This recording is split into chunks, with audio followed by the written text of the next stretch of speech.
Boa noite, pessoal. Hoje é a nossa aula de tutoria sobre lei de Biot-Savart e lei de Gauss. E aqui eu fiz um resumo aqui do que tem que ficar no fundo do coração de vocês aí sobre lei de Ampère e lei de Gauss, né? Lei de Gauss, não, lei de Biot-Savart. Não, estou pensando em lei de Gauss. Bem, a lei de Biot-Savart você consegue aplicar para qualquer distribuição de corrente. Você vai bater a cabeça, quebrar em vários pedacinhos, né? E aí vai somar depois a contribuição de cada pedacinho. E essa contribuição de cada pedacinho desse é uma constante, a corrente, né? E aí, produto vetorial desse DL com o R, que é o vetor que liga, né? Esse elemento de corrente aqui com o ponto onde você está observando o campo, né?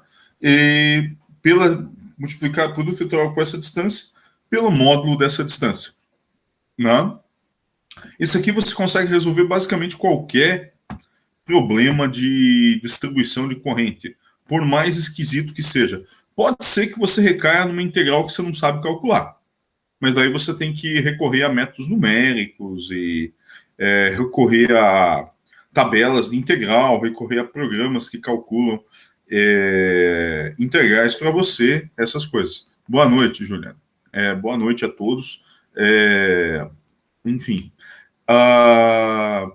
E a outra aqui é a lei de Ampère. A lei de Ampère, ela tem um significado um pouco diferente. Você tem uma corrente que atravessa uma superfície delimitada por uma curva amperiana.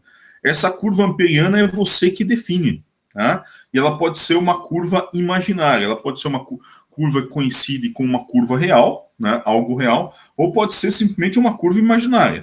Então, essa integral de trajetória de B escalar ds, né, depende de como você caminha nessa curva aqui, o sinal vai ser positivo ou negativo. Isso aqui é igual a uma constante μ0 vezes a corrente que atravessa a área delimitada pela curva, né? Essa aqui é a lei de Ampère. Ela é sempre válida, mas nem sempre ela é útil. É como a lei de Gauss. A lei de Gauss é sempre válida, mas ela só é útil em casos aí de altíssima simetria, né? Tá certo, pessoal? Alguma dúvida sobre o conceito dessas duas leis? De boa. O áudio parece estar ruim, não sei se é só para mim. Como é que tá o áudio para vocês, gente? Aqui tá de boa. Aqui tá bom. Aqui tá normal também. Ah, tá. Então acho que deve ser o seu, Juliana. Deixa eu dar uma olhadinha aqui como é que estão as minhas configurações. Não, eu estou usando o mesmo microfone de sempre, então deve ser alguma coisa aí com você, né? No seu áudio, né? Eu vou tentar. Tá muito alto ou muito baixo para você? Ela não respondeu. Deixa eu ver. Deixa eu ver se respondeu pelo chat aqui. O áudio parece estar ruim, mas tá. Então, Juliana, deu uma melhorada aí ou não?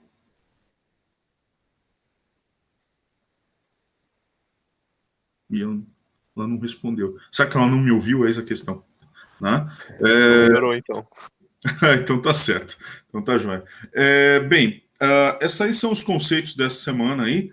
O que eu quero passar com vocês agora, bom, antes de começar a falar sobre a lista de revisão, né, eu quero passar um por um dos exercícios da lista de revisão. Antes de começar a falar da lista de revisão, eu queria saber se vocês têm alguma dúvida que não seja problema da lista de revisão. A Juliana saiu, acho que vai tentar entrar de novo. Eu tenho uma dúvida da lista de estudos. Vamos lá, Roberta. Qual o problema que é? Só um instante, acho que é o 2. Eu marquei aqui, vou dar uma olhada aqui. Vamos lá. É o 2. É o 3 no caso. É o 3. Deixa eu tentar entrar na lista de estudo aqui. Espera aí, eu já compartilho com vocês. Lista de estudo. Vamos lá. É o 3, é isso? Deixa eu compartilhar aqui com vocês. Questão 1. Opa, tá demorando para carregar esse negócio. Eita, tá demorando o negócio. Cadê essa questão? A questão 3. Eu acho que é essa aqui. É essa aqui, Beata? Vocês estão... É essa mesmo. Tá, vamos lá, vamos ver o que diz isso aí. Um disco não condutor de raio B tem uma densidade superficial de carga, tarará. Esse disco gira com velocidade angular ômega, como indica na figura.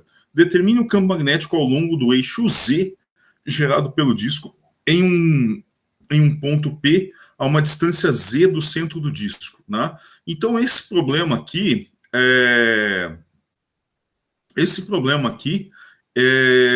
basicamente, o que você tem que fazer? A gente já sabe o campo de um anel conduzindo corrente, né? O campo nesse ponto aqui de um anel conduzindo corrente, a gente calculou na aula de regência. Então, o que você tem que fazer? Você tem que quebrar esse cara aqui em vários anéisinhos. Essa é a ideia, Biratã. Você quebra esse anel aqui em vários anéisinhos, aí o campo de cada anel conduzindo corrente você sabe, né? Mas o que acontece aqui? Esse cara está girando. Então, se ele está girando com velocidade ômega e tem uma distribuição superficial de cargas, como é que é essa corrente aí? Você vai ter, como você tem uma densidade de carga, você vai ter um sigma vezes uma área andando numa velocidade ômega, né? Então, essa aí vai ser a tua corrente de cada anel, tá? O que era a tua dúvida específica nesse aqui, Biratã? Não, acho que era isso, não estava conseguindo entender essa questão da corrente, tudo. Basicamente, o que você faz é isso: você tem um disco rodando, certo? Então, você tem uma carga aqui rodando numa velocidade ômega, certo? Isso aí vai ter um período T, né? Então, a corrente total dessa geringonça que está fazendo isso, né, é o Qzão sobre o T. Só que para cada anel, o que você tem que fazer? Você vai pegar a densidade superficial constante, multiplicar por 2πr vezes dr, certo? Que é a área desse anel, né? Aí você tem a carga, aí você tem o dq. Aí você tem, tendo esse dq, você divide pelo t, que aí você tem a tua corrente. Né? Entendi. Esse aqui é um problema chatinho de armar, mas o truque dele é dividir em vários anéis, pegar o campo lá do anel que a gente já calculou, eu acho que está calculado no Moodle também, né? E aí você vai fazer o quê? Você vai somar o campo de todos os anéis para encontrar o campo do disco girante. Entendi, eu tava me perdendo nisso, que a carga, a corrente vai estar girando. Para armar esse problema aí leva uns 15, 20 minutos, mas a ideia central dele é essa aí. Você vai quebrar em vários anéis, né? E tem que fazer ele com bastante calma, porque se você não definir bem as coisas, você se perde, né? Eu já resolvi esse problema aqui em sala, em alguns quadrimestres, eu já resolvi esse problema em sala. Ele é um problema assim que leva assim tipo uma meia hora para você sair com ele. Mas o truque é esse aqui, é dividir em vários anéis, tá bom? Tá bom, obrigado. Joia. E tanto que ele cai numa integral esquisita aqui, ó. Ele cai numa integral que é R ao... não, essa integral não é tão esquisita. R ao cubo dividido por R ao quadrado mais 1 elevado a 3 meios de 0 a A, né? Então isso aí é meio esquisito. O resultado dá esse aqui, né?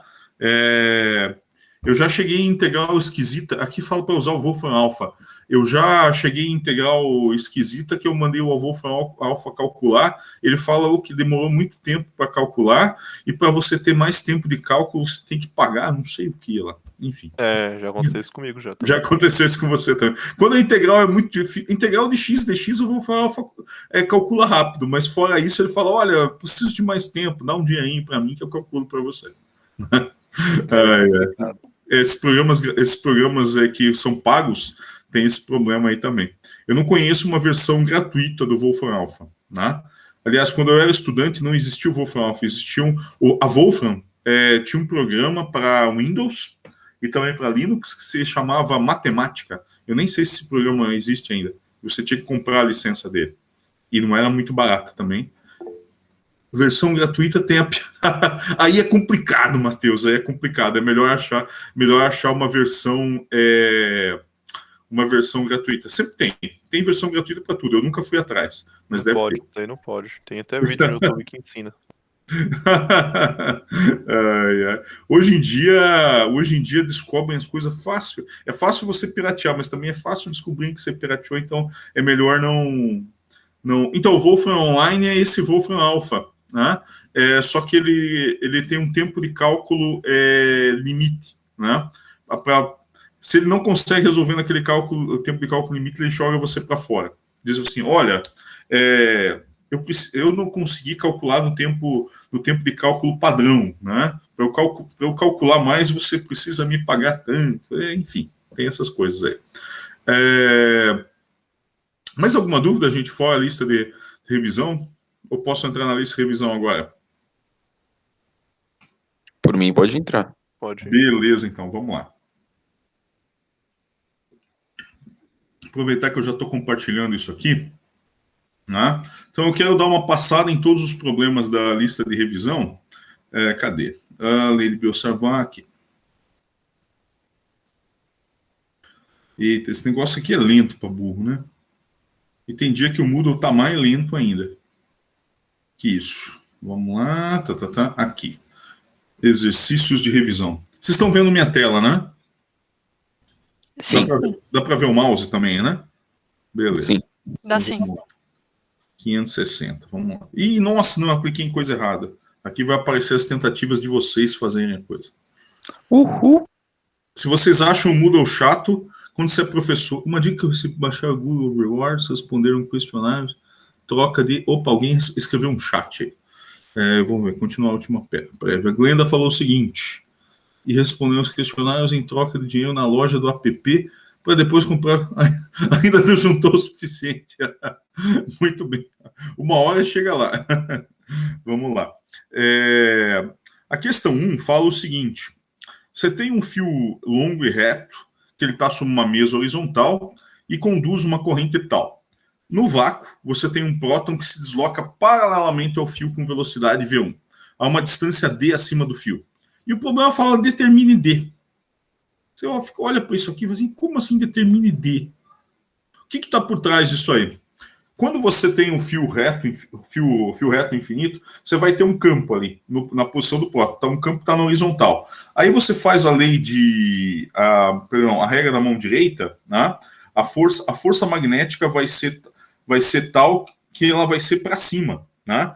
Aí, como é que você encontra essa distância aí? Você iguala a força magnética ao peso do próton, né? Porque para ele estar caminhando na horizontal, ele deve estar com força resultante nula na horizontal. Então, o que você tem que fazer? Você iguala a força magnética, que vai estar dependendo da distância, inverso da distância, que é o negócio de μi sobre 2πd, que é o campo, vezes Q, que é a carga do próton, vezes Q, vezes a velocidade dele. Aí você iguala isso a mg, tá? E isola o D.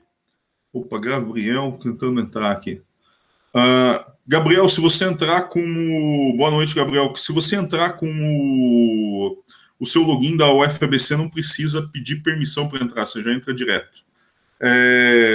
Tudo bem, gente, esse problema aqui? Vocês entenderam direitinho qual é desse problema? Então a força magnética vai ser igual à força gravitacional, é isso? E o módulo dela. A força magnética vai estar apontando para cima, a força gravitacional vai estar apontando para baixo. O único jeito do próton estar caminhando na horizontal é se essas duas forças forem se igualarem. Tá bom? Tá bom, ok. Tá joia, então. Bom, vamos para frente, então. Mais alguém com alguma dúvida sobre esse problema aqui? Esse aqui é o mais simples da lista. Tá? Esse aqui é o mais simples da lista. Os outros são um pouquinho mais complicadinhos, mas não muito. Esse problema aqui é um problema bem interessante, né? Não sei se todo mundo chegou a fazer ele. Você tem duas espiras, uma está com uma corrente num sentido horário, e outra está no sentido anti-horário. Como é que você faz para resolver essa encrenca aqui? Né? Se você for pegar a lei de Biot-Savart lá e tentar calcular o campo de uma espira, não no eixo, mas tentar calcular num ponto em cima da própria espira, que é o que está acontecendo aqui, ó. Aqui você teria que calcular o campo aqui, por exemplo. Devido a essa espira de baixo, você deveria calcular o campo na espira de cima, nesse ponto aqui. Se você tentar calcular isso aqui com a lei de Biot-Savart, bom, com a lei de Ampère você não consegue porque você não tem simetria aí. Mas se você tentar calcular com a lei de Biot-Savart, você vai cair em 3 integrais dos infernos, né? E aí você tenta achar uma solução para aquelas integrais e o Wolfram Alpha te fala, me pague que eu resolvo para você, né? Então a integral que você cai aqui é bem cabeluda e é muito difícil você calcular algebricamente. Provavelmente a integral não tem solução analítica, né? Então, esse é um problema que você teria que resolver provavelmente de forma numérica. Mas o que acontece aqui? Que tipo de aproximação eu posso fazer nessa questão 2 aqui? Ele até fala aqui, ó, cada espira tem 12 centímetros de raio. E elas estão... Olha a distância que está uma espira da outra. Está um negócio 0,6 milímetro. Então eles têm 12 centímetros de raio, mas está quase juntinho uma da outra. Então se você tiver aqui nesse ponto e olhar para a espira de cima, ela vai estar praticamente colada ali. Então o que vai acontecer?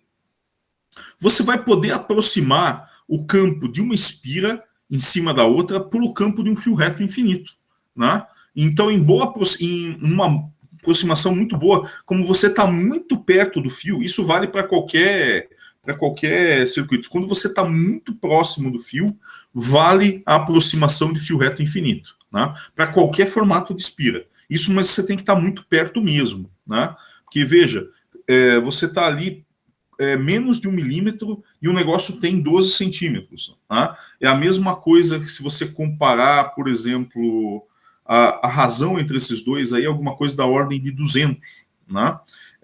A distância entre as duas espiras é 200 vezes menor do que o raio da espira. Né? Então, esse ponto aqui está 400 vezes mais longe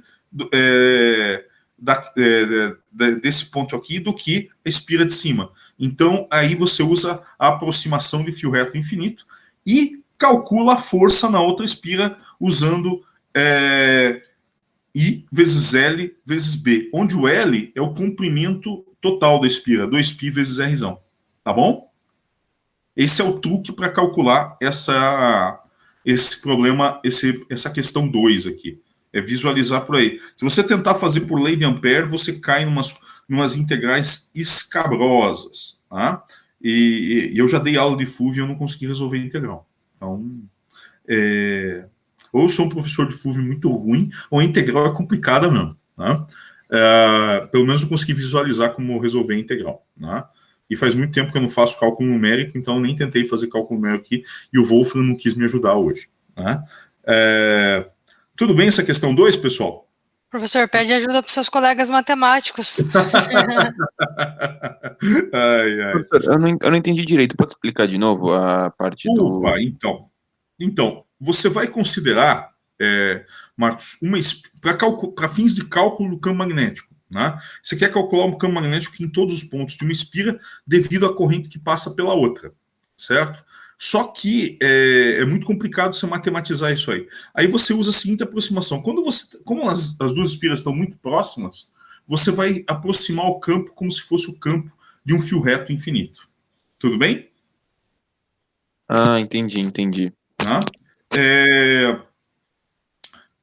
Quando a gente dá esse curso no formato presencial, tem um experimento, que é o experimento 3, que eu bolei alguns anos atrás, que você tem uma barra de 1 metro, né? Você passa a corrente nessa barra de cobre de 1 metro e mede o campo magnético usando uma bússola. Né? Você mede usando como parâmetro o campo magnético terrestre. Né? E o cálculo que eu fiz uma vez, eu mostrei que numa distância de 1 centímetro, o campo produzido por um fio de 1 metro é 99% do campo do fio reto infinito. Né? Então a gente economizou dinheiro comprando 1 metro e não 100 quilômetros de fio para medir o campo de um fio reto semi-infinito aí de 1 metro. Tudo bem, Marcos? Não sei se era essa a sua dúvida. Era isso sim, eu só não tinha entendido direito a ideia. Obrigado. Beleza. A ideia basicamente é isso. Como eu estou muito próximo, uma espira está muito próxima da outra, o jeito mais fácil de você calcular é aproximar pelo campo de um fio reto infinito. Tá? Bom, posso ir para 3, gente? Beleza. Vamos lá, então. Essa 3 aqui envolve uma coisa que a gente falou de lei de Ampère, né? Lei de Ampère é parecido com lei de Gauss da eletrostática. Lei de Gauss na eletrostática, que você acha a simetria do problema, traça a superfície gaussiana e calculo o campo elétrico a partir daí. Né? É a mesma coisa que a lei de Ampère, só que eu não traço uma superfície, eu traço um circuito e a integral de trajetória do campo magnético nessa trajetória, nesse circuito que eu inventei, nesse circuito amperiano que eu inventei, é igual a uma constante vezes a corrente que atravessa a superfície delimitada pela curva amperiana. Tá? E eu só consigo usar a lei de Ampère em casos de alta simetria. Tá? Mas o que vem a ser a lei de Gauss do magnetismo? Deixa eu... Eu acho que eu perdi a folha que eu tinha escrito isso. Mas eu escrevo de novo. Tá? Cadê esse negócio aqui? Será que eu perdi a folha? Ixi. Eu acho que os picareta levaram lá para o outro lado. Mas vamos lá. Deixa eu compartilhar aqui minha folha. Então vamos nessa. O que vem a ser a lei de Gauss do magnetismo? Vamos primeiro lembrar o que é a lei de Gauss lá da eletrostática. Lei de Gauss da eletrostática, se eu tinha aqui o campo elétrico, imagine que eu tenho uma carga pontual aqui. Então aqui eu tenho as linhas de campo elétrico, né?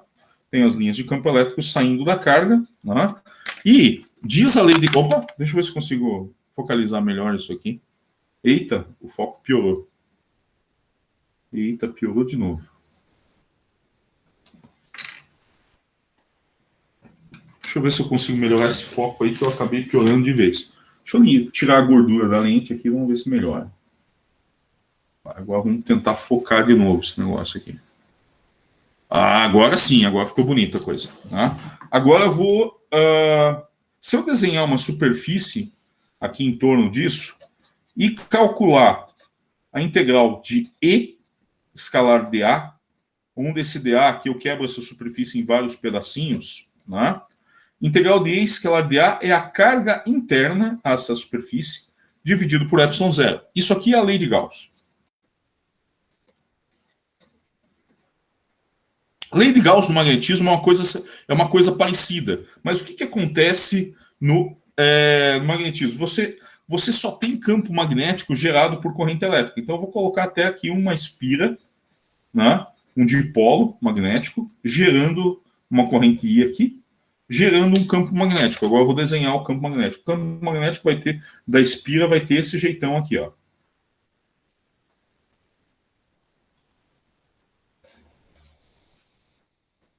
Sim, desenhei meio feio, mas tá bom, vai.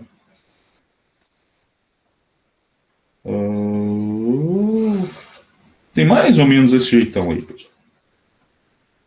Meu desenho não tá muito bonito, mas dá para entender, tá? É o novo Picasso. Oi? É o Picasso moderno. Não, eu tô mais para... Como é que é o nome daquele cara que fazia tudo torto? Esse cara é mesmo. Fazia tudo torto, né? Depois dizia, olha só, isso aqui é arte moderna. Que nada, o cara não sabia desenhar as coisas certas, né? Não sabia... Então, é arte moderna isso aqui, vamos lá. Bom, se eu desenhar uma superfície aqui, mesmo uma superfície que passe pelo meio dessa coisa aqui, ó. Essa aqui foi uma superfície infeliz, que não entra nem sai nenhuma linha aqui, né? Então deixa eu desenhar essa coisa de novo. Tá? Deixa eu desenhar aqui linhas de campo magnético da espira. Não vou desenhar a espira, mas a linha de campo é mais ou menos isso aqui.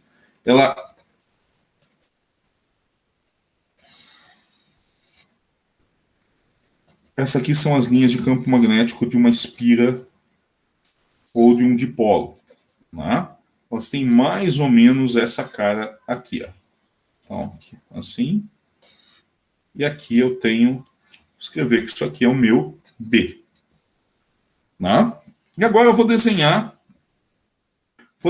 aqui uma superfície gaussiana qualquer. E aí, vou calcular a integral de B escalar dA. Quando você faz isso, né, quando você faz esse tipo de integral B escalar dA, o resultado vai ser proporcional ao número de linhas que entram ou saem dessa geringonça. O número de linha que entra contribui negativamente, o número de linha que sai contribui positivamente. Agora, se você olhar para isso aqui, ó, essa linha de campo entrou e saiu. Essa entrou e saiu. Essa aqui, ó, entrou e saiu. Essa aqui entrou e saiu. O outro lado, a mesma coisa. Entrou, saiu, entrou, saiu, entrou, saiu. Daí entrou e saiu. Enfim. Se você somar tudo isso, o número de linhas de campo que entram é igual ao número de linhas de campo que saem. Então, a integral de B escalar de A é igual a 0 para qualquer configuração de campo magnético. Né? O que significa isso? A gente costuma dizer que não existe monopolo magnético. Né? Então, monopolo magnético não existe. Ou, mais corretamente, até hoje ninguém descobriu. Então, o fato de até hoje ninguém descobriu, a gente fala que não existe, né? E a expressão matemática para não existência de monopolo magnético é que a integral de uma superfície de B escalar de A é igual a 0. Isso aqui é a lei de Gauss do magnetismo. Né? Agora, voltando lá para o problema, para a questão 3. A questão 3 fala o seguinte, né? Que uma certa região do espaço, o campo magnético tem componente de direção Z, que é BZ igual a AZ, e também tem uma componente radial, né? Tem uma componente que depende só da distância ao eixo Z, né? E usando a lei de Gauss do magnetismo, pede para você achar a intensidade da componente radial em R igual a 1 centímetro. Como é que você faz isso? Se está falando lei de Gauss, eu vou ter que desenhar uma superfície gaussiana. E o problema já dá a dica que você tem um campo radial e um campo na direção Z. E o campo radial só depende, né? Só depende da distância ao eixo. Significa o quê? Eu tenho uma simetria de rotação aí. Se eu tenho simetria de rotação, que gaussiana eu vou desenhar, pessoal? Eu tenho um problema que eu tenho simetria de rotação em torno do eixo Z. Que gaussiana eu desenho? Cilíndrica? Um cilindro. Quem falou esfera? Fui eu, tá errado. Tá errado, beleza. Então, você entendeu por quê, né? Entendi. Tem uma simetria de rotação aqui. Você não tem uma simetria de rotação nos 3 eixos. Você tem simetria de rotação num eixo só. Então, o que a gente faz para resolver esse problema? A gente desenha um cilindro de raio R, né? E altura Z. Quando a gente faz isso, né? Calcula esse negócio aqui, integral de B escalar de A, né? Você vai ter um valor. De B escalar de A no cilindro, na superfície de revolução do cilindro, e na tampa do cilindro, se você colocar o Z igual a 0 primeiro, né, você não vai ter campo embaixo, mas você vai ter campo no topo, né, que vai ser igual a esse AZ. Né? Daí você vai ter AZ vezes a área da tampa, vai ser igual a BDR vezes a área de revolução. Né? O módulo de um tem que ser igual ao módulo do outro. Por quê? Porque esse integral de B escalar de A tem que ser igual a zero. Vocês não estão vendo minha folha. Mas a lei de Gauss do magnetismo diz que se eu calcular o fluxo do campo nesse cilindro, né, o resultado tem que ser igual a 0. E ele não está te falando quem é o BDR. Né? Esse BDR você calcula usando essa lei de Gauss do magnetismo, que diz que o fluxo do campo magnético em qualquer superfície fechada é 0. E por que eu desenho um cilindro? Por causa da simetria do problema. Podia desenhar um cubo, mas daí não ia me resolver nada. Tá? Então, para aplicar a lei de Gauss, seja a lei de Gauss da eletrostática, seja essa lei de Gauss do magnetismo aqui, você tem que usar a superfície de acordo com a simetria do seu problema. Tranquilo, pessoal? De boa. Beleza, então. Vocês conseguiram visualizar a solução disso aqui? Não. Não? Ah, beleza. Não, eu ia falar isso agora. Isso é bom. Beleza, então vamos visualizar a solução disso aqui. Cadê? Caramba, onde é que eu fiz esse troço aqui? Eu fiz pro pessoal da tarde, mas eu perdi. Caramba. Será que eu joguei a folha no lixo? Olha só que legal! Agora eu achei o negócio. Quando eu não preciso do negócio, eu acho. Ó. Olha só. Olha só aqui, ó, como eu desenhei bonitinho a lei de Gauss para o magnetismo, para o pessoal da tarde. Tá? Bom, e o problema que a gente tem aí, Biratã, é esse aqui, ó. Tá? Você vai desenhar essa gaussiana aqui, ó. Você vai desenhar essa superfície gaussiana aqui. Você desenha essa superfície gaussiana aqui, e aí você impõe que integral de B escalar dA na superfície inteira é igual a zero. Bom, veja que eu tenho, em todos os pontos aqui, eu tenho um BDR apontando para fora, né? Um BDR radial e um A de Z. O que vai acontecer quando eu aplicar integral de B escalar dA igual a zero? Eu vou ter duas partes aqui. Bom, aqui embaixo, eu vou ter BDR, mas eu não vou ter fluxo nessa superfície de baixo aqui. Por quê? Porque o meu B de Z é A vezes Z. E aqui Z é igual a zero. Tranquilo? Conseguem visualizar isso aí? Sim. Beleza. Então, olha só, eu vou ter aonde? Eu vou ter na superfície de revolução. Na superfície de revolução, eu vou ter o quê? Eu vou ter BDR, que é o cara que está na mesma direção do DA aqui. BDR vezes o quê? 2πr vezes Z. Então, BDA vezes 2πr vezes Z, mais... Agora, vamos calcular em verde, né? Vamos calcular esse troço aqui em verde. AZ, que é esse cara aqui em cima, vezes a área dessa tampa. AZ vezes πr quadrado. Isso aqui tem que ser igual a zero, certo? Quando eu imponho que isso aqui é igual a zero, o que vai acontecer? O Z, eu sei que o Z vai se cancelar, exatamente, o Z vai se cancelar, e eu vou ter... o Z vai se cancelar e eu vou ter AπR quadrado dividido por 2π, ou seja, A vezes 2πr vai ser A. Se eu resolver isso aqui, deixa eu colocar uma outra folha aqui embaixo. Se eu impondo esse negócio aqui, eu isolo o meu BDR e o meu BDR vai ser igual a, como eu tenho Z aqui, vai cancelar com o Z aqui, A vezes R sobre 2. De fato, tem um sinal negativo aqui. Tá? Tem um sinal negativo aqui. Então, o problema te dá o A, o problema te dá o R, e, usando a lei de Gauss do magnetismo, você encontra o BDR. Tranquilo agora, Biratã? Agora fez sentido. Agora deu para visualizar. Bom, eu peço para visualizar uma coisa aí num desenho, mas então é difícil daí, né? Vejam que normalmente eu não faço aquela pergunta, entendeu ou quer que eu desenhe? Eu nunca faço essa pergunta porque normalmente eu sempre desenho. Tá? Mas vamos lá então. Vamos agora para o 3, para o 4. Mais alguém tem alguma dúvida sobre o 3? Tá tranquilo? Tranquilo. Beleza. Esse aqui, vocês estão vendo aqui minha tela? Questão 4? Sim. Bom, essa questão 4 tem um blá blá blá aqui sobre bactéria, e é difícil falar esse nome. Aquaspirillum magnetotaquiticum, né? Eu não poderia ser biólogo, não sei falar esses nomes. Tendem a nadar em direção ao polo norte geográfico da Terra, pois elas contêm pequenas partículas chamadas de magnetossomos, que são sensíveis a campos magnéticos, né?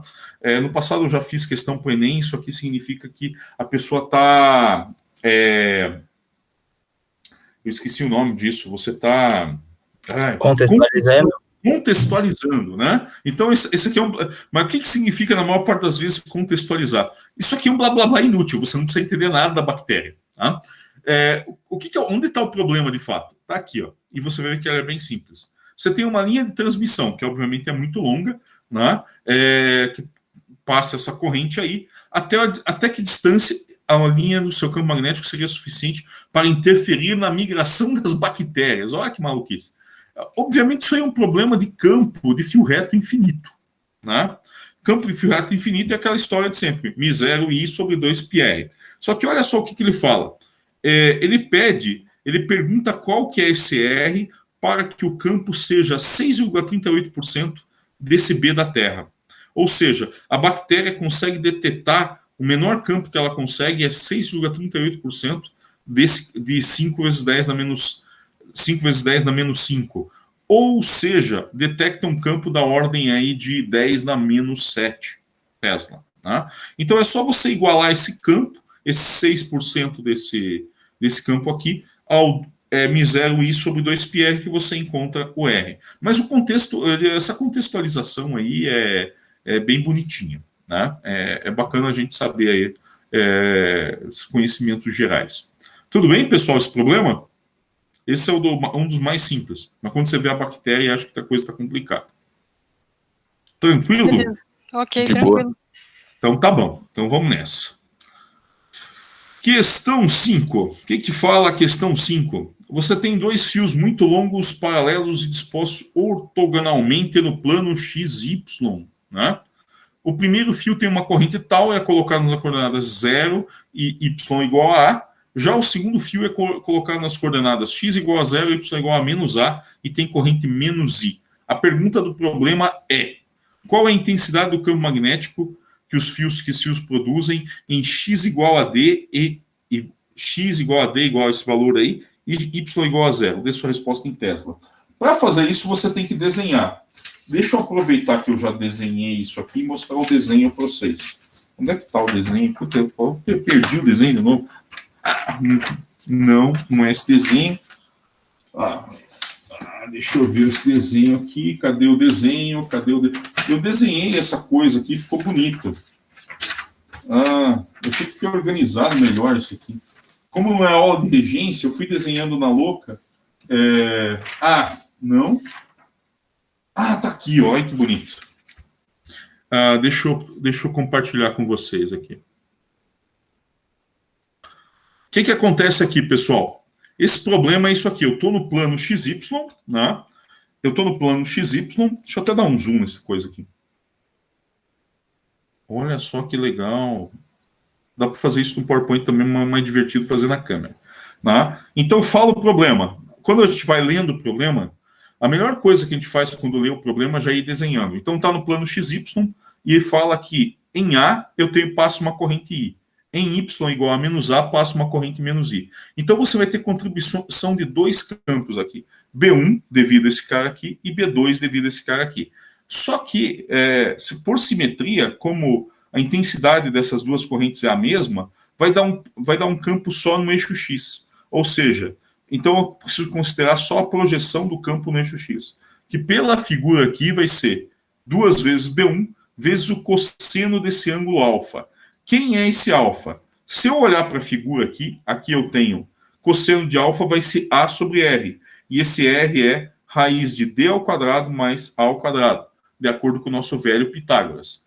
Aí a gente encontra o B1. O B1 a gente usa, o módulo do B1, a gente usa simplesmente, veja que eu tenho um fio reto infinito, né? Ele vai ser μ0i sobre 2π dividido por essa distância aqui, que é... Deixa eu voltar ao zoom normal, vai. Que daí dá para ver o problema inteiro. Dividido por 2π vezes a distância que é, de acordo com o nosso Pitágoras, raiz quadrada de A ao quadrado mais A ao quadrado. Pega esse cosseno aqui, aplica aqui, pega o B1, aplica aqui, e você encontra a magnitude do campo aqui na direção X. Tranquilo, pessoal? Tranquilo. Então tá bom. Alguma dúvida nesse problema?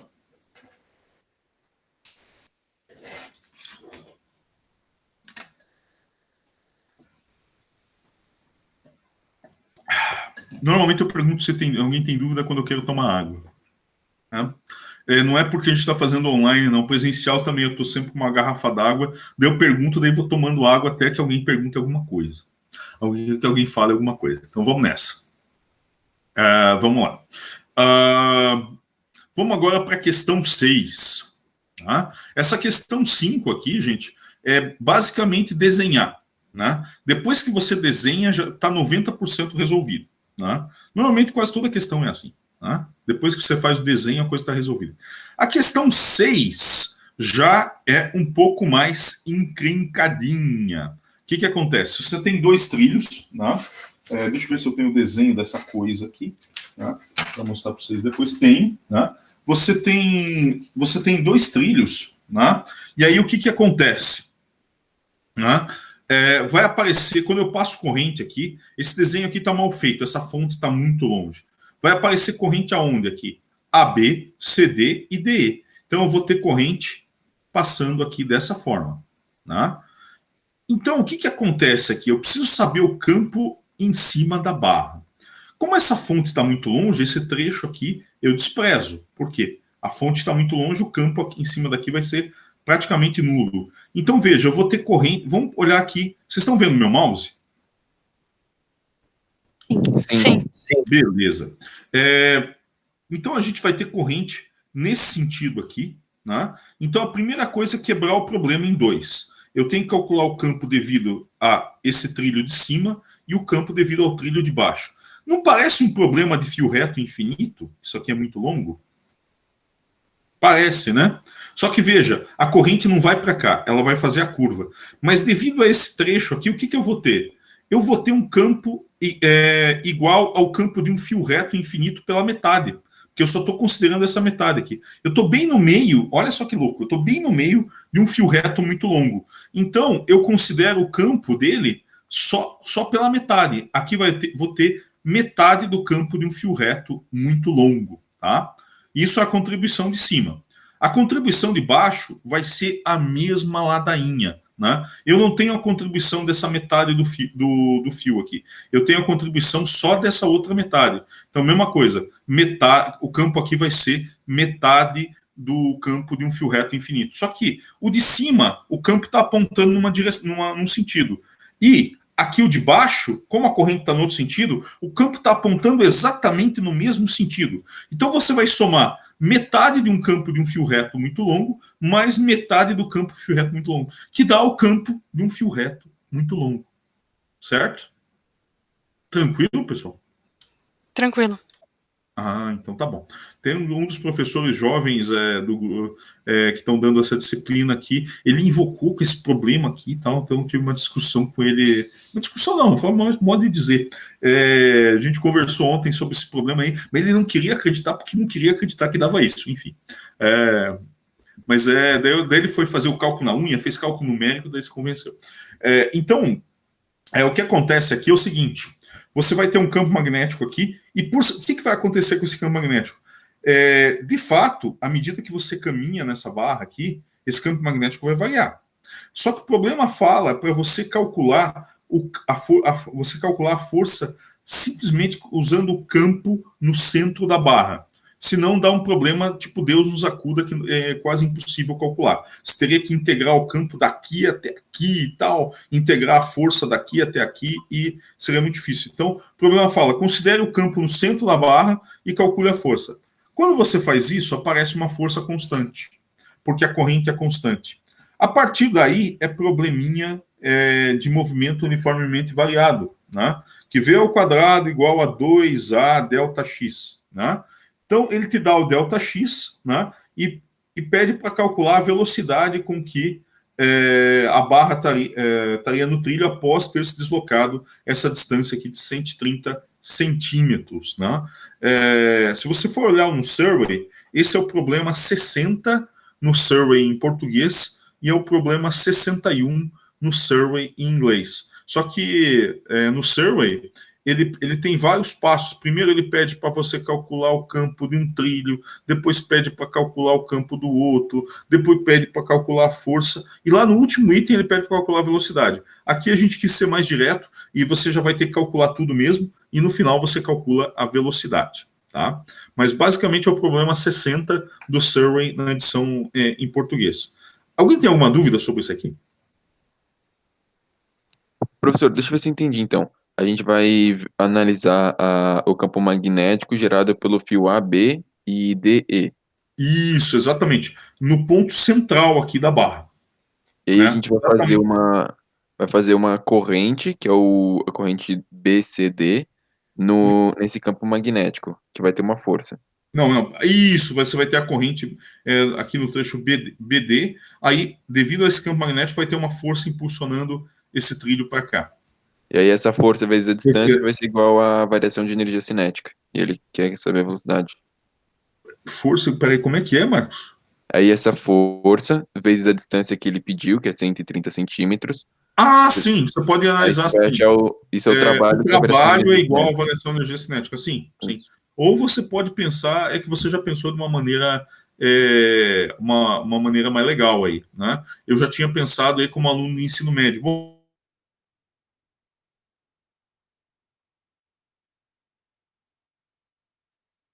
o que está por trás dessa equação de Torricelli é conservação de energia. O Marcos está certo. O trabalho realizado pela força vai ser igual à variação de energia cinética, é isso mesmo. Ah, tá bom então. Beleza? Então tá bom. Alguém tem alguma dúvida sobre esse aqui? Podemos ir para frente.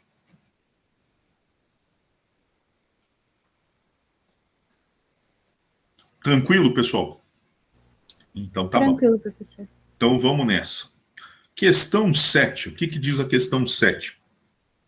A questão 7 é um problema da lei de Biot-Savart sem precisar integrar. Né? O que você tem nessa questão 7? Ela considera esses dois pedacinhos aqui, 2 milímetros, como sendo infinitesimais. E pedem para você calcular o campo magnético nesse ponto P aqui. Isso aqui é a aplicação direta da lei de Biot-Savart.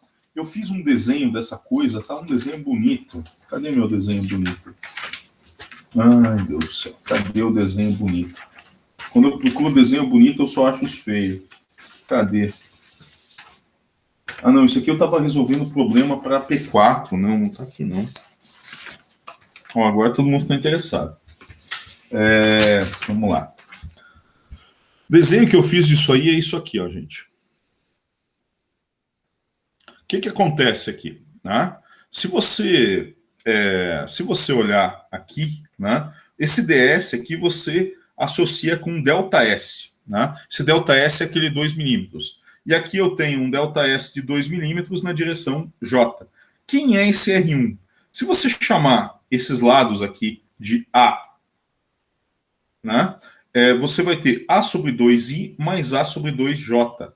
O resultado, aplicando a lei de Biot-Savart, você vai aplicar a lei de Biot-Savart, então vai dar aqui ΔS J vetorial com J dá 0, J vetorial com I dá menos K. Então vai aparecer o menos K aqui, A sobre 2 ΔS, dividido por essa distância aqui ao cubo. Essa distância quem é? Raiz quadrada de A sobre 2 ao quadrado mais A sobre 2 ao quadrado, ou seja, 2 vezes A ao quadrado sobre 4, certo? Eu não fiz as manipulaçõezinhas algébricas aqui. Eu só quis dar a ideia geral. Qual vai ser o campo ali Qual vai ser o campo nesse ponto P? O campo nesse ponto P vai ser a contribuição do campo gerado por esse trecho mais a contribuição do campo gerado por esse trecho. Se você aplicar a lei de Biot-Savart nesse outro trecho aqui, chamar essa distância aqui, esse vetor de R2, né, você vai chegar exatamente na mesma expressão para o B2. Ou seja, esse delta B2 aqui é igual ao delta B1. Então, você pode escrever simplesmente que o B é 2 vezes esse delta B1. Escrevi D aqui, mas é a mesma coisa, tá? Ele manda você considerar esse trechinho aqui como infinitesimal. Tá certo, pessoal? Tranquilo isso aí? De boa. Tranquilo. Beleza, então. Então, vamos para o próximo. Vamos lá. Vamos lá para o próximo aqui. Problema 8. Esse problema aqui é bem bacaninha. Calcule o campo magnético no ponto P gerado pelo fio mostrado na figura. Perceba o seguinte, esse trecho aqui, ó, e esse trecho reto aqui, os trechos retos, como eles estão na mesma linha do ponto aqui, né, e se eu quebrar isso aqui em vários pedacinhos, fizer o produto vetorial do vetor que liga o pedacinho ao ponto P, o que vai dar? O produto vetorial do ds com o dl, pode chamar de dl, com o R vai dar 0, tanto nesse trecho aqui, quanto nesse outro trecho aqui. Significa o quê? Que o trecho reto, os trechos retos aqui, tanto da esquerda quanto da direita, não vão contribuir para o campo magnético. Primeira coisa que você tem que ver nesse problema. Tranquilo, pessoal? De boa. Tá, joia. A outra parte dele, deixa eu pegar, eu tenho um desenho bonito sobre isso aí. Achei aqui. A outra parte desse problema, deixa eu mostrar aqui para vocês. Como é que você faz? Você vai pegar esse trecho aqui e usar a lei de Biot-Savart. Eu não tenho simetria no campo para usar a lei de Ampère. Então, eu vou pegar esse trecho aqui, essa metade de um anel, e aplico a lei de Biot-Savart. Quebro em vários pedacinhos. Veja que o R está sempre perpendicular ao DL, então eu vou ter um campo DB sempre apontando na mesma direção, independentemente de onde eu pegue esse DL. O R vai caminhar junto, o R é sempre perpendicular ao DL, e vai dar um DB apontando na mesma direção. O resultado disso é que eu vou integrar no fio, e tudo isso aqui é constante, sai para fora, eu fico simplesmente com o integral de DL, né? Quem é a integral DL? É o comprimento do fio. Como eu não tenho uma circunferência inteira, tenho só metade dela, o resultado da integral de DL, no fio aqui, vai ser simplesmente π vezes R. E o resultado final, né? Aqui à tarde eu tinha usado um pouco de pedagogia russa, né? Eu saí riscando as coisas aqui para simplificar, né? O resultado disso aí dá um misero I sobre 4R. Tá? Porque eu tenho aqui π vezes R. Se você pegar aquele problema do anel que a gente resolveu em sala de aula, da espira, né? Você pegar o problema da espira, a gente calculou o campo magnético no eixo. É só você jogar o ponto do eixo igual no centro da espira, você vai obter um valor de campo magnético ali.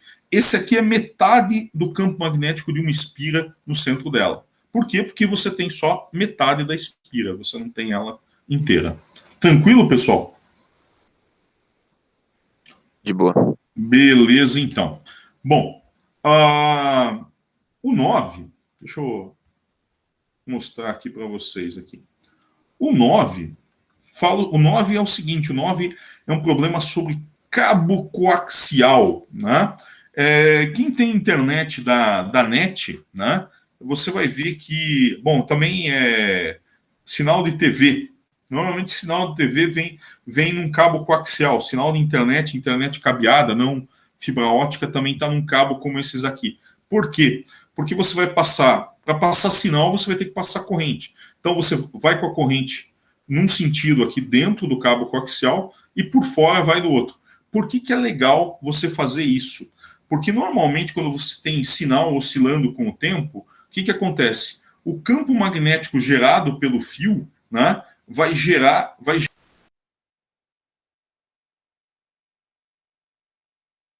Acabou a internet dele, tá vendo? Ficou falando de internet. Eu acho que foi a net. Eu acho que ficou variando demais a internet. Foi o cabo coaxial. Maldito cabo coaxial.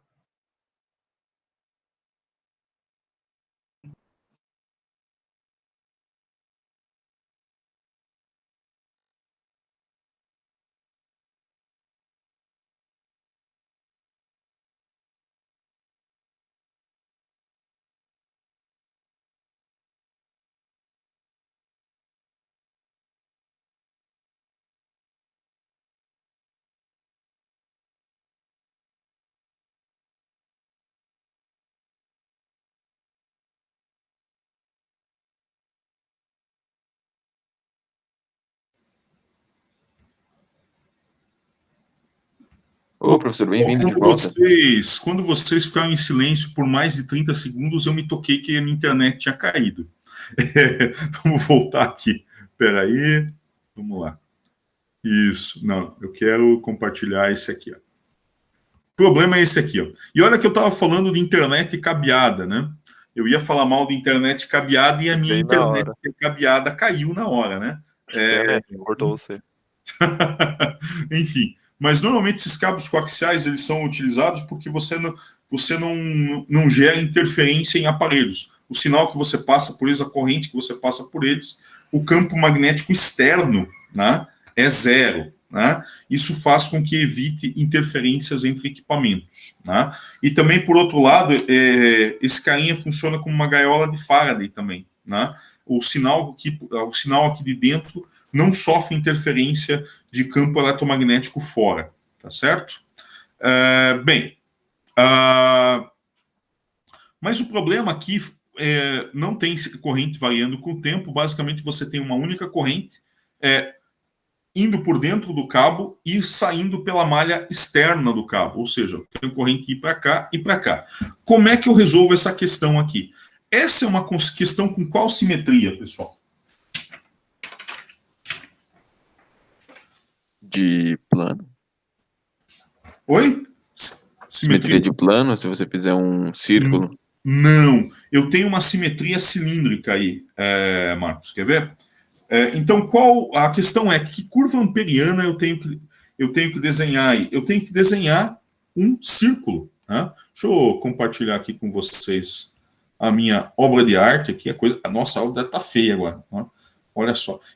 Primeira coisa, use sua abstração e imagine que isso aqui são círculos concêntricos, né? Tem que forçar um pouco a amizade para chegar a essa conclusão. Então, o que vai acontecer aqui? Aqui eu vou ter uma corrente passando nesse condutor interno e uma corrente passando nesse condutor externo, né? Só que o problema pede o campo magnético dentro do condutor interno, no meio, né? E dentro da casca externa e aqui fora. Como é que eu resolvo isso? Bom, primeira coisa, todas as curvas amperianas que eu vou desenhar são círculos, né? Círculo ou circunferência, eu nunca sei qual que é a diferença de uma para outra, né? A professora do meu filho da segunda série explicou outro dia, mas eu não prestei atenção. Enfim, como é que eu aplico a lei de Ampère aqui? Eu sempre vou desenhar círculos, independentemente de onde eu esteja aqui, por causa da simetria do problema. Então, o lado esquerdo da lei de Ampère vai dar sempre a mesma coisa, B vezes 2πr. O que vai mudar nas várias regiões? O que vai mudar nas várias regiões é a minha corrente que atravessa a superfície amperiana. Veja que a interpretação dessa coisa aqui não é a corrente total, é a corrente que atravessa a superfície delimitada pela sua curva amperiana. Tá? Resolver problemas com lei de Ampère é fácil, mas você tem que fazer muito bem feito o desenho para conseguir entender o que você está fazendo. Tá? Tranquilo, pessoal? Sim. Então, como eu falei para vocês, o lado esquerdo da lei de Ampère, independentemente de onde eu colocar esse R aqui, o lado esquerdo da lei de Ampère vai dar sempre B vezes 2πr. O que vai mudar é essa corrente que atravessa aqui a superfície delimitada pela curva amperiana. O exemplo aqui da letra A é esse aqui, ó. Imagina que eu peguei aqui o condutor interno, né? Condutor interno, então eu estou transportando uma corrente I. Mas o que importa para o lado direito da lei de Ampère, né? Desenhei essa curva amperiana, eu tenho que dizer em que sentido eu estou caminhando também, senão não faz sentido a minha amperiana. Deixa eu desenhar a amperiana mais bonita aqui. E quanto mais eu risco aqui, mais feio fica o negócio. Mas, enfim. Então, o que eu vou ter que fazer? Eu vou ter que integrar o quê? A densidade de corrente nessa área aqui. Como a densidade de corrente você supõe, nesse problema aqui, você supõe que ela é homogênea, né? Ou seja, eu tenho uma corrente I distribuída numa área de π vezes A ao quadrado, que é o condutor inteiro. Então, a porção da corrente que está atravessando a minha superfície delimitada pela curva amperiana é a integral de J de A de 0 a R. Se você fizer a integral, você vai chegar à conclusão que isso aqui é a corrente total I vezes Rzinho ao quadrado dividido por A ao quadrado. Veja que no limite de Rzinho igual a A, eu vou considerar o condutor todo. Tranquilo, pessoal? Certinho? Tranquilo. Beleza, então. Bom, como é que eu faço para calcular nas outras regiões? É exatamente a mesma ladainha. Aqui eu estou dando um exemplo de uma região que eu estou entre o condutor interno e o condutor externo. Nesse caso aqui, eu só vou ter corrente no condutor, eu não vou ter corrente nessa região aqui. Então, eu tenho a corrente total que passa no condutor. Quando eu for calcular o campo aqui, ó, quando eu for calcular aqui, o campo aqui, ó, no meio da casca externa, eu vou ter que usar a mesma coisa que eu usei aqui, né? E vejam que aqui eu tenho a corrente que vai atravessar essa área aqui vai ser o quê? A corrente do condutor interno menos a corrente que passa por essa área aqui, ó. Tudo bem? Então, esse é o truque que vocês têm que fazer. Bom, e quando eu estiver calculando o campo aqui fora, o que vai acontecer? O campo aqui fora é bem legal, que eu tenho, o que eu vou ter aqui? Bom, o lado esquerdo é sempre a mesma coisa, mas se eu tiver uma amperiana aqui fora do cabo, o que vai acontecer? A corrente que vai atravessar essa superfície externa aqui vai ser o quê? Vai ser o I lá dentro, menos o I aqui fora. Um está para um sentido, outro está para o outro. Então, qual é a conclusão? Se eu tiver fora aqui se o R for maior do que o D, né? Até escrever aqui. Se o R for maior do que o D, a gente tem campo nulo. Por quê? A corrente de dentro é igual à corrente de fora e não atravessa a corrente efetiva, a corrente líquida nenhuma pela superfície delimitada pela amperiana. É legal fazer, por isso que é legal usar cabo coaxial. Por mais corrente que você coloque lá no cabo, você não vai ter campo magnético gerado externo ao cabo coaxial. Tranquilo, pessoal? Professor, eu não entendi direito essa parte que seria, acho que é a letra C, se eu não me engano, que é dentro dessa casca de fora. Vamos fazer essa... dentro dessa casca de fora. Vamos lá, Ariadne. Deixa eu fazer um desenho mais bonito, então. Vamos tentar. Então, eu tenho esse cara aqui. Tá passando corrente I aqui, certo? Passando corrente I aqui nesse cara. E aí, vamos desenhar a casca de fora. Deixa eu ver se eu tenho meu marrom aqui. Cadê meu marrom? Eu tenho aqui a casca de fora. Agora você vai ter que abstrair, imaginar que a batata que eu desenho aqui é um círculo, tá? Então aqui eu tenho, se eu não me engano, isso aqui ele chamou de B, né? É isso? É isso, né? Isso. Então tá. E aqui, vamos desenhar aqui, exagerado aqui. Aqui eu estou passando uma corrente I, só que nesse cara aqui eu estou passando uma corrente por outro sentido que é menos I. Certo? Só que esse menos I está distribuído em toda essa região. O que eu vou ter que fazer? O que eu faço? Opa, e aqui é C. Para eu calcular o campo aqui no meio, o que eu vou ter que fazer? Eu vou ter que desenhar uma curva amperiana com raio R, tal que a minha amperiana está aqui, ó. Nossa senhora, eu tenho que comprar um compasso, viu? Então, aqui está o meu DS, tá? Aqui está a minha amperiana. Qual vai ser... Então, vamos desenhar a lei de Gauss aqui. Integral de B escalar dA ds é igual a μ0 vezes a corrente que está dentro, tá?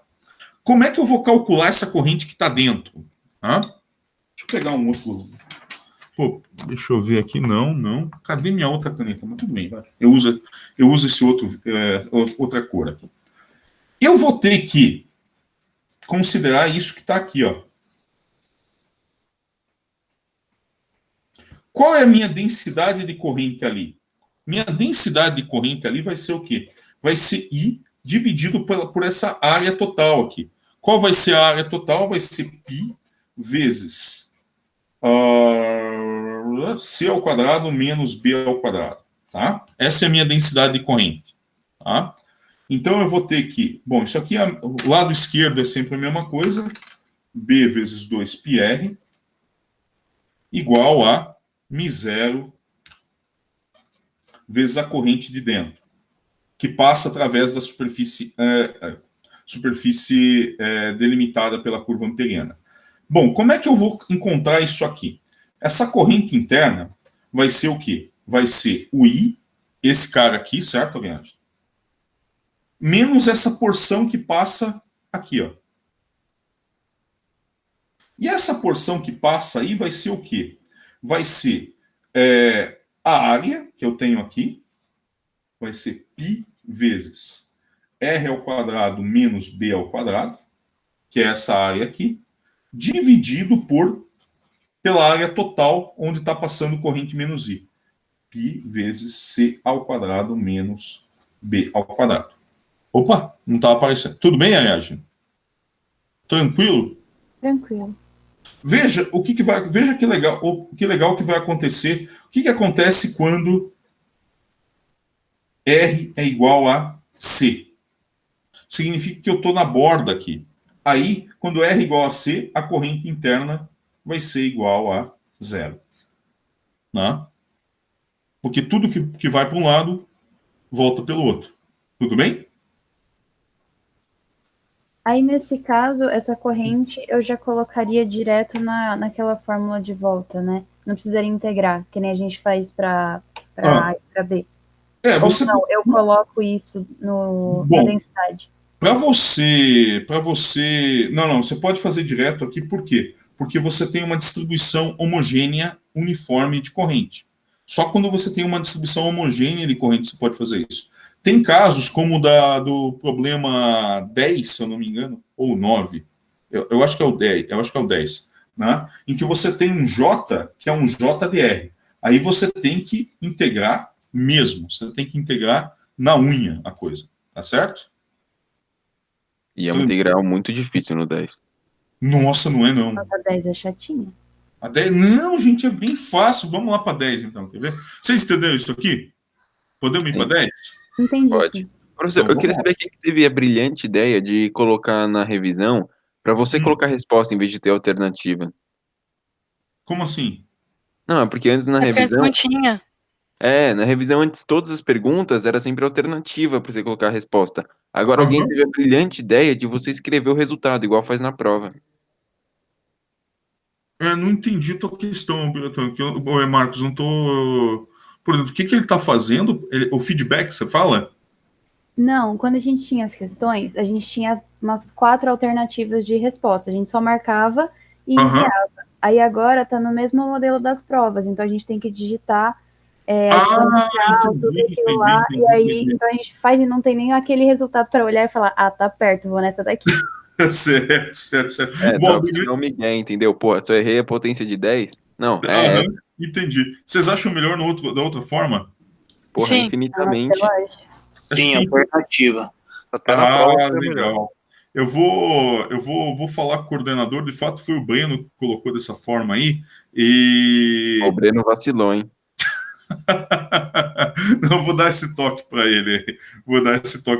Que de fato como não é a prova, né? É mais fácil você ver a alternativa, ver se você tá perto ou não, né? Então vocês têm razão nisso aí. Bom, essa 10 aqui, né? Eu esqueci de compartilhar. Tá aqui a 10.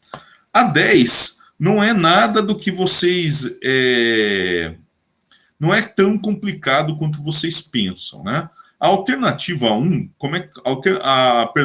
o item, agora aqui não tem alternativa, né? Que é A, B, C, como na prova, como vocês comentaram. A letra A é relativamente simples. Vamos tratar primeiro a letra A aqui. Deixa eu pegar uma folha em branco. Putz, acabaram minhas folhas em branco.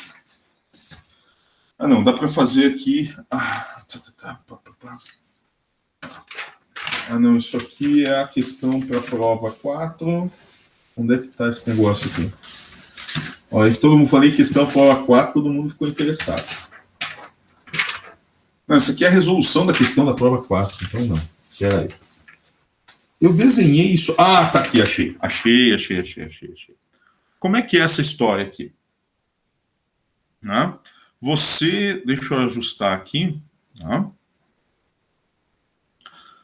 Compartilhar essa página aqui. Bom, você tem esse J esquisitão aí, mas ele é um JDR, né? Como é que você trabalha com ele? Que simetria eu tenho aí? Quando eu tenho um J que depende só da distância ao eixo, o que acontece? Eu tenho uma simetria, né, cilíndrica, eu tenho uma simetria de rotação em torno do eixo Z, posso chamar de eixo Z. O que está acontecendo aqui? Se eu desenhar esse condutor aqui dessa forma, né, eu posso, para calcular... Bom, primeiro, para calcular a corrente, que é o item A, eu vou fazer a integral de 0 até A, desse J vezes dA. Quem é esse dA aqui? Bom, eu tenho que quebrar o problema em elemento de área. Qual elemento de área que eu vou quebrar aí? Eu vou quebrar eu vou quebrar num anel de raio R e espessura dr. E esse anel de raio R e espessura dr tem essa área aqui, 2πr vezes dr. Tudo bem, pessoal? Tranquilo aí? Sim. De boa.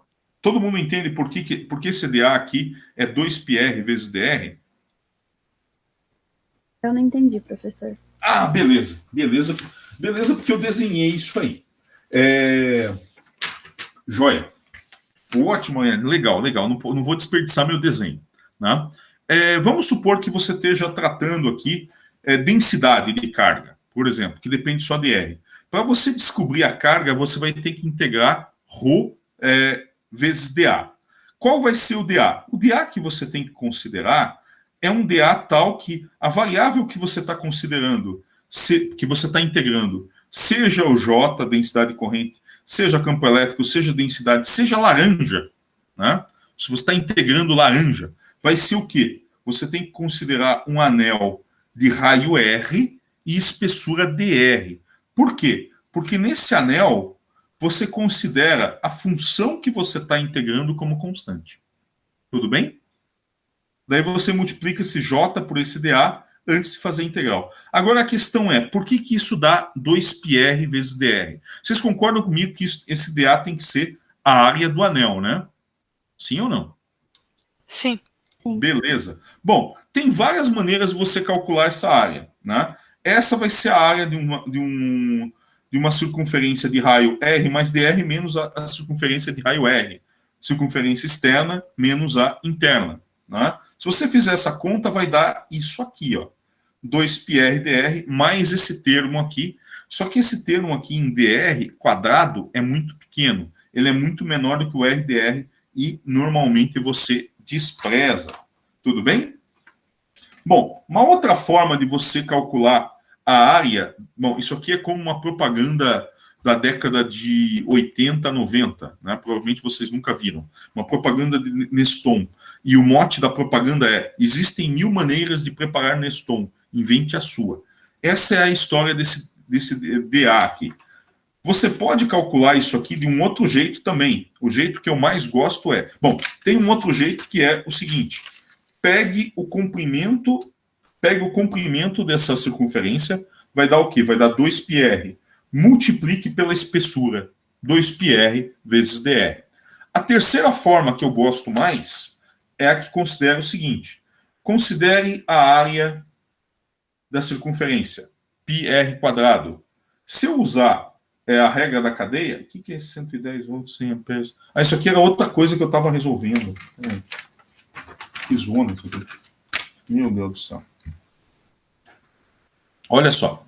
Se eu pegar essa área, derivar em relação a dr e multiplicar por dr, eu tenho, novamente, 2πr, o diferencial de área, que é 2πr vezes dr. Tranquilo, Ariadne? Deu para entender agora?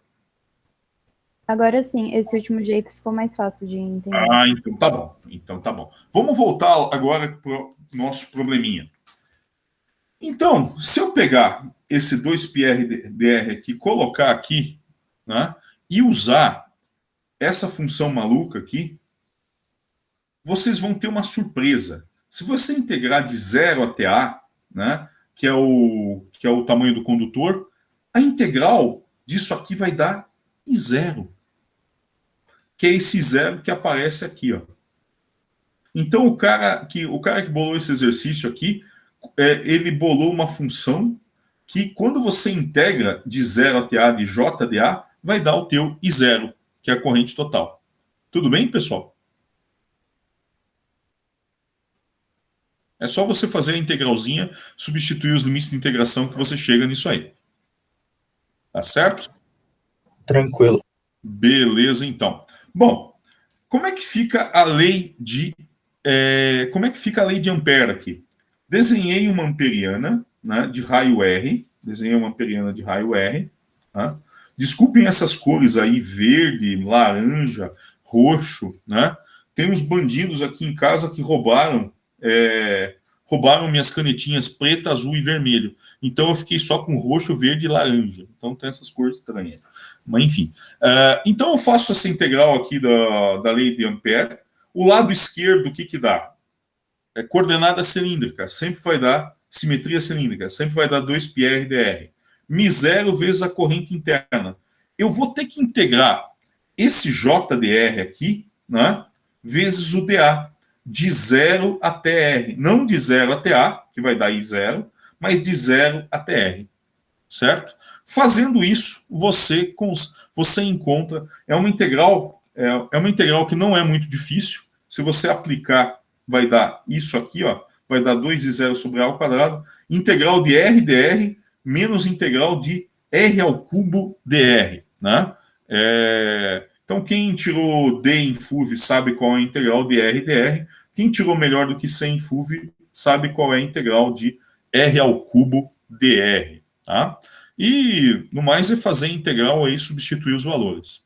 Tá certo, pessoal? Tranquilo? De boa. Vocês viram que o monstro não assusta tanto assim, né? Eu acho que foi mais a questão de psicológica de você ter que escrever a resposta, em vez de escolher uma alternativa. Entendi. Eu vou levar isso aí, eu acho que a gente vai fazer uma reunião se não me engano, na semana que vem, né? Eu vou levar essa questão aí para o pessoal ver o que eles... Eu acho que quem fez essas questões novas aí foi o coordenador, né? De fato, ele que descobriu como programar essa coisa no Moodle, então ele ficou empolgado que descobriu, enfim... É criança com brinquedo novo, então por isso ele fez isso aí. Mas vou falar que vocês não gostaram da brincadeira. Né? Mas não é fácil. Mesmo, professor, vai salvar nós. Eu vou colocar essa questão aí de voltar para os vários itens aí, que psicologicamente fica melhor para vocês. Né? Eu até compreendo, você vai resolvendo o negócio, você escreve lá o número, não dá certo, escreve, não dá certo, escreve, não dá certo, né? E você não tem alternativas ali. Quando você tem alternativa, você vê se você está se aproximando ou não. E outra coisa, quando a alternativa não é numérica, às vezes aparecem umas unidades completamente estapafúrdias e aí você sabe que aquela resposta não é a válida, tá? Bom, eu vou comentar isso aí com vocês. Bom, gente, o que eu tinha para comentar com vocês sobre os problemas da lista de revisão era isso aí, né? Queria saber se vocês estão com mais alguma dúvida em alguma coisa. Tá tranquilo. Professor, eu estou com uma dúvida naquela parte de análise de dados do experimento dessa semana. Certo. Que ele pede para linearizar uma equação do campo magnético. Aí eu queria saber se ela é basicamente a mesma coisa do experimento 2, que a gente só vai aplicar o logaritmo dos dois lados. Olha, é parecido. Mas cuidado, no experimento 3, eu dei uma olhada lá na folha de dados e eu não concordo muito com aquilo lá. Por quê? Quando você tem um ímã, o campo normalmente ele cai com 1 sobre R ao cubo, certo? Me diga uma coisa, quantos pontos você precisa para definir uma reta? 2. Quantos pontos você precisa para definir uma função que sobe com R quadrado ou cai com 1 sobre R quadrado? 3. Função cúbica, você precisa de pelo menos 4 pontos. Pelo menos 4 pontos. O que acontece quando você quer fazer um experimento? Para você traçar se você tiver só 2 pontos e pedir para um programa fazer a linearização, né, fazer a regressão linear, ele vai te dar incerteza 0, porque só uma reta passa por 2 pontos.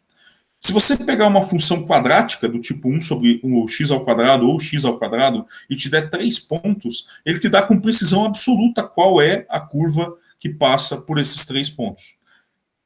Função cúbica, ele te dá com precisão absoluta qual é a curva que passa por 4 pontos.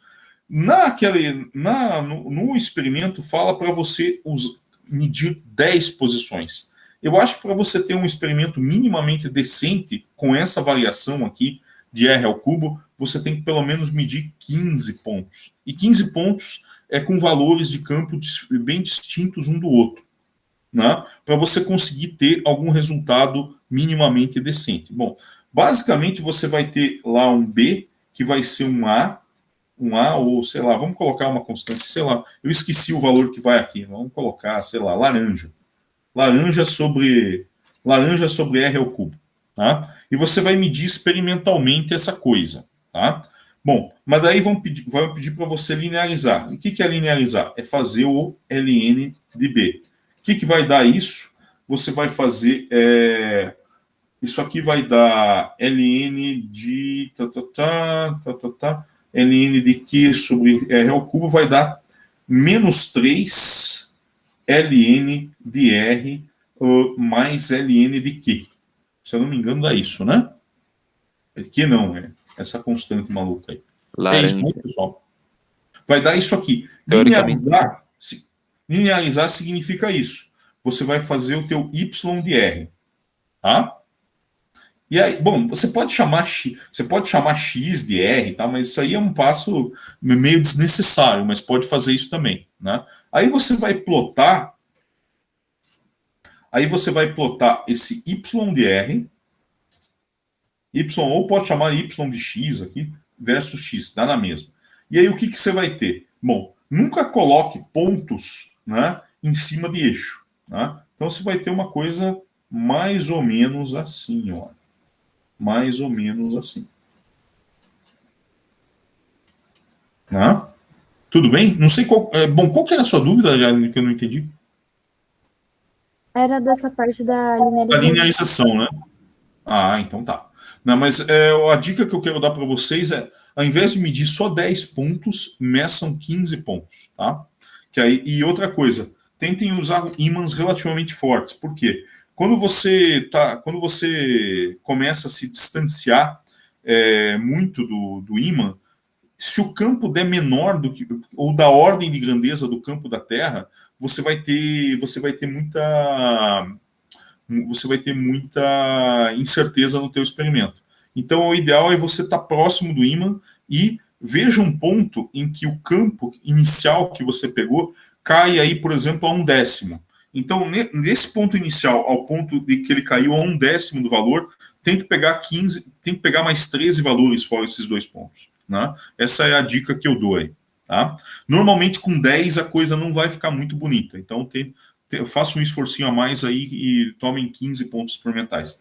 Propagação de erro, gente. Bom, não existe ponto experimental sem erro. Você vai medir isso aqui, né? E diz lá que você vai medir o quê? Você vai medir B de R. Né? Você vai medir B de R e você vai ter uma incerteza nesse B. Diz lá no roteiro que é da ordem de 5%. Né? Só que no meu, o que eu percebi no meu celular, né, é que eu tenho uma incerteza um pouco maior do que essa, porque eu vejo o campo flutuando. Né?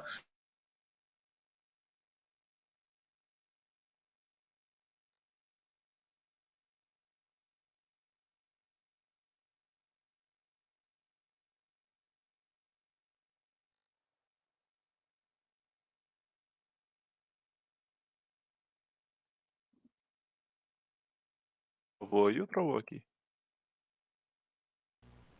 Aqui parou também. Também.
Oi, pessoal. Eu tive um probleminha aqui. Meu computador deu um piripaque aí, não foi a internet. Ele deu assim, não sei se deu perda total. Espero que ele volte a funcionar. Mas o computador travou completamente. Então, respondendo aí a pergunta da Ariadne, ficou claro? Ficou assim. Beleza, então. Pessoal, vocês têm mais alguma dúvida ou tá tranquilo? De boa, professor. Tranquilo. Só queria saber, esse vídeo, será que você vai conseguir upar ele lá no YouTube? Vou conseguir o quê? Desculpa. Conseguir jogar ele no YouTube? Ah, você falou upar. Ah, agora que eu entendi. Eu acho que eu consigo colocar assim, o Biratã, porque como eu caí fora da reunião, mas vocês continuaram, pelo que eu vi, ele continuou gravando, né? Leva um tempinho, porque eu preciso baixar ele do Google Drive, depois jogar no YouTube, daí criar um link lá no Moodle. Então isso aí leva aí em torno aí de meia hora a 1 hora. E ele não me aparece disponível logo agora. Ele demora uma meia hora para aparecer no meu e-mail que foi gravado. Não, tá? tudo bem. Então eu acho que olhar depois, ó. não, mas eu acho que daqui 1 horinha eu já coloco ele lá, tá bom? Beleza. Tá joia, então, gente. Então, boa noite, pessoal. Eu vejo vocês aí na próxima terça-feira, então. Tá bom? Obrigada, professor. Boa noite. Obrigado a vocês. Boa noite, gente. Boa noite, Tchau, tchau. professor. Tchau, tchau.